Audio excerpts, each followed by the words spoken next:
కేంద్ర మంత్రివర్గంలో పురంధరేశ్వరి గారికి చోటు ఇవ్వబోతున్నారు అని అందరూ భావించినప్పటికీ భారతీయ జనతా పార్టీ పెద్దలు పురంధరేశ్వరి గారికి షాక్ ఇచ్చారు.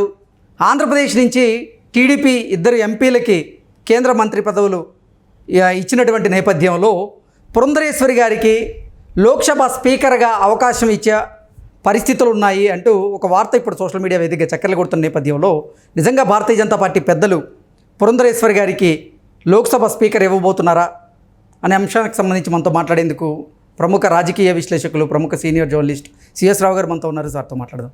Sir, hi sir. హలో.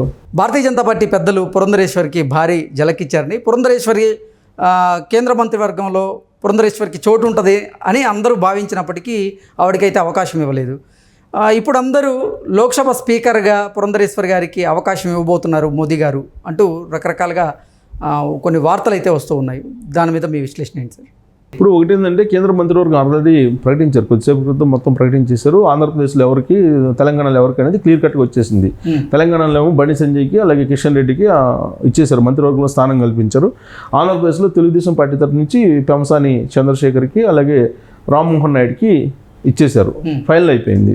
అయితే ఇప్పుడు పురంధరేశ్వరి పరిస్థితి ఏంటి? ఇంకొక విచిత్రకరమైనటువంటి విషయం ఏంటంటే ఒక ఆప్షన్ కూడా ఇచ్చారు. నర్సాపురం నుంచి శ్రీనివాసవర్మ గెలిచాడు కదా, నర్సాపురం శ్రీనివాసవర్మకి సహాయ మంత్రి ఇవ్వబోతున్నారు. అంటే పురంధరేశ్వరికి క్యాబినెట్లో స్థానం లేదు. నరేంద్ర మోడీ 3.0 క్యాబినెట్లో పురంధరేశ్వరికి స్థానం లేదు.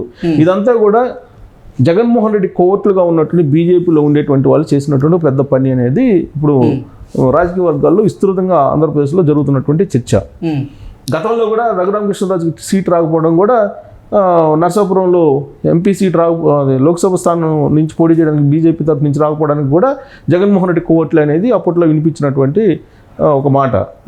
సో వాళ్ళే ఇప్పుడు పురంధరేశ్వరికి కేంద్ర క్యాబినెట్లో స్థానం లేకుండా చేశారు అనేది ఇప్పుడు ఫైనల్ అయిపోయిన తర్వాత క్యాబినెట్ చర్చ జరుగుతుంది.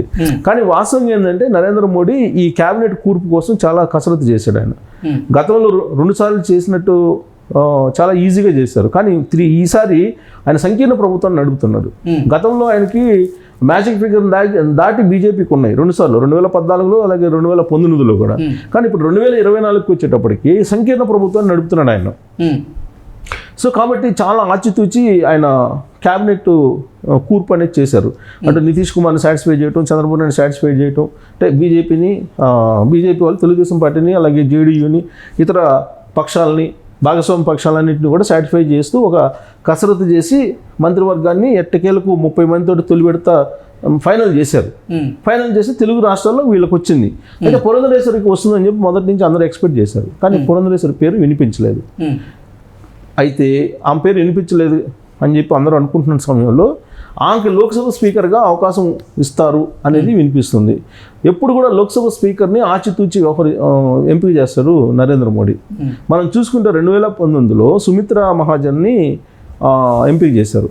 ఎవరు ఎక్స్పెక్ట్ చేయాలి మహిళని స్పీకర్గా.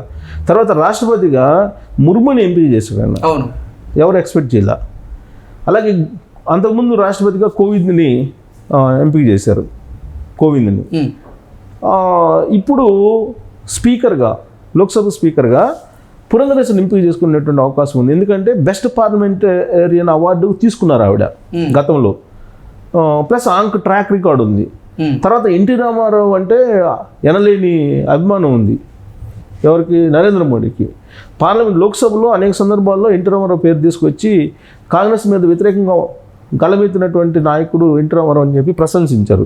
అలాంటి ఎన్టీ రామారావు బిడ్డగా పురంధరేశ్వరికి గుర్తింపు ఉంది. పైగా పురంధరేశ్వరి టాలెంట్ ఆడ లోక్సభలో చూశారు.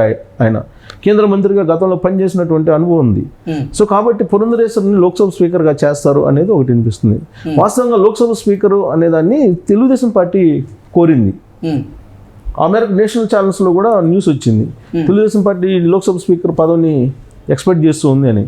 రామ్మోహన్ లోక్సభ స్పీకర్ అవుతారు అనేది కూడా నడిచింది గత 2 రోజుల నుంచి.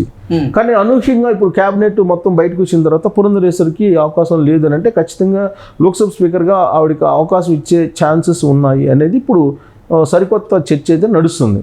ఒకవేళ లోక్సభ స్పీకర్ కూడా ఇవ్వకపోతే ఆవిడికి ఖచ్చితంగా ఆంధ్రప్రదేశ్లో కోవర్ట్లు ఎవరైతే ఉన్నారో బీజేపీలో జగన్మోహన్ రెడ్డి కోవర్ట్లు వాళ్ళది పైచేయిగా నిలిచిందని చెప్పొచ్చు.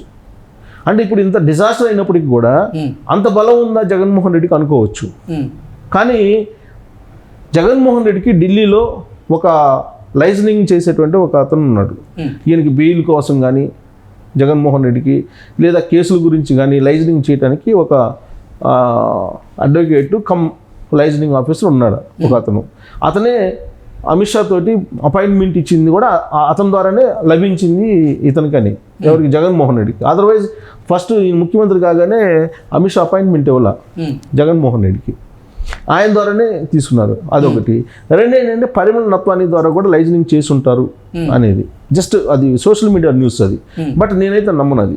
ఎందుకంటే ఏ పరిమళ నత్వానో లేకపోతే ఈయన జగన్మోహన్ రెడ్డికి సంబంధించినటువంటి కేసులు చూసేటువంటి అడ్వకేటో చెప్తే బీజేపీ వినే పరిస్థితి ఇప్పుడు ఉండదు అనుకుంటున్నాను నేను. జస్ట్ అది సోషల్ మీడియాలో బహుశా ఇది ఒక మైండ్ గేమ్ కింద వైఎస్ఆర్ కాంగ్రెస్ పార్టీ మేము ఇంకా బలంగా ఉన్నామని చెప్పుకునే దానికి బహుశా అలాంటి పోస్టులు పెట్టి ఉండొచ్చు. బట్ అంత ఉండదు ఇప్పుడు వైఎస్ఆర్ కాంగ్రెస్ పార్టీకి.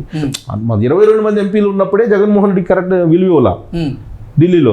ఈయన అణిగిమణిగి ఉన్నంతకాలం ఆయన వాడుకున్నారు. అదే చెప్పాడు నరేంద్ర మోడీ, మేము ఎప్పుడు ఆయన్నేమి మేము సపోర్ట్ చేయమని అడగలేదు, ఆయన అవసరాల దృష్టి ఆయనే చేశాడని చెప్పి ఎలక్షన్లో చెప్పారు కదా జగన్మోహన్ రెడ్డి గురించి నరేంద్ర మోడీ.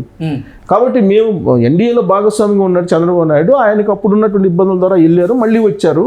బట్ జగన్మోహన్ రెడ్డిని మేమేం అడగలేదు, ఆయన అవసరాల దృష్టి ఆయన మద్దతు ఇచ్చాడు కొన్ని సందర్భాలు మద్దతు ఇవ్వలేదు అని చెప్పాడు నరేంద్ర మోడీ. అంటే దాని అర్థం ఏంది, 22 మంది ఎంపీలు ఉన్నప్పటికీ కూడా జగన్మోహన్ రెడ్డికి అక్కడేమి విలువ పూర్తి స్థాయిలో ఇవ్వాల, అవసరానికి వాడుకున్నారు. ఇప్పుడు అసలు ఎవరూ లేరు, 4 ఎంపీలు, 4లో ఆల్రెడీ 3 టచ్లోకి వెళ్ళిపోయారు. రేపు అవినాష్ రెడ్డి కూడా బాబాయ్ కేసులో అరెస్ట్ అవుతారని చెప్పి బీజేపీ తోటి లైజనింగ్ చేసుకుంటున్నారు, మిథున్ రెడ్డి బీజేపీతో లైజనింగ్ చేసుకుంటున్నారండి. వాళ్ళిద్దరే పోతే ఇంకా మిగతా ఇద్దరు ఎక్కడ మిగులుతారు? సో బీజేపీలోకి వెళ్ళిపోవడానికి వాళ్ళు రెడీగా ఉన్నారు. అలాంటప్పుడు జగన్మోహన్ రెడ్డికి అక్కడ ఢిల్లీలో చక్రం తిప్పేంత అవకాశం లేదు. కాకపోతే సోషల్ మీడియాలో సాక్షిలో ఉండేటువంటి వాళ్ళు కొంతమంది ఈయనేదో చక్రం తిప్పి పురంధరేశ్వరి కాపించారు అనేటువంటిది ఒక ఫ్లేవర్ ఇస్తున్నారు. అంత ఉండదు, అంత అవకాశం లేదు ఇప్పుడు. కాకపోతే ఏంటంటే నరేంద్ర మోడీ ఈక్వేషన్స్ వేరే ఉండొచ్చు, ఆయన ఈక్వేషన్స్ డిఫరెంట్గా ఉండొచ్చు. సంకీర్ణ ప్రభుత్వాన్ని నడుపుతున్నారు. బహుశా నేను అనుకోవటం ఈయన లోక్సభ స్పీకర్ గానో లేదా డిప్యూటీ స్పీకర్ గానో అపాయింట్ చేసి ఆవిడకి విలువ, ఆవిడ టాలెంట్ మేరకు ఆవిడకి ఏ స్థానం ఇస్తే బాగుంటుందనేది ఆ స్థానం ఇస్తారని చెప్పి నేనైతే అనుకుంటున్నాను.